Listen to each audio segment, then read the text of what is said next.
So, I want to talk about why it's so hard for abuse victims to realize you were abused. I know for me, it took a really long time. A really long time. I couldn't see it and I couldn't see it and I couldn't see it. And I kept, asking, why can't I see this? Why? And a lot of it is the trauma. You can only handle so much.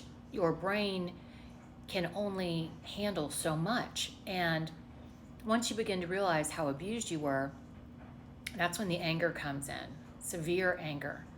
I know for me, I couldn't wrap my head around that somebody that I thought was my husband, the father of my children, could want to hurt me and want to tear me down and take pleasure in my pain, but he did.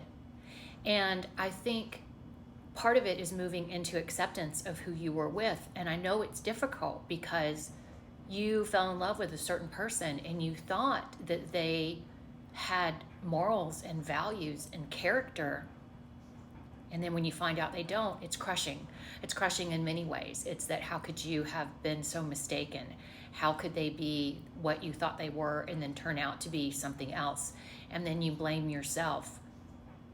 But look, if you can move to a place where you realize you were with someone who did not have your best interest at heart, and none of us wants to be, abused, but that's what you were. You were taken advantage of.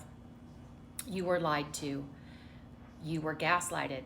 And this person did not have your best interest at heart, and they enjoyed your pain.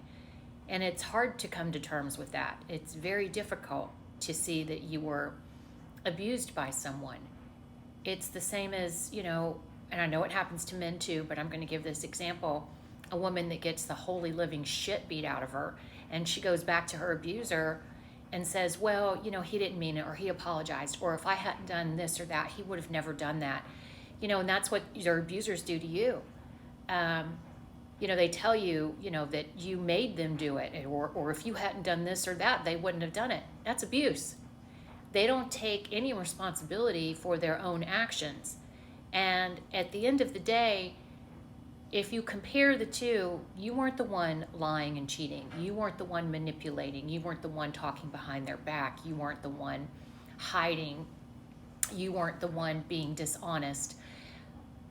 They are not good people. And when you come to terms with it and you realize that you were really a victim, you can move forward and stop blaming yourself or wanting to go back to someone who absolutely does not deserve you.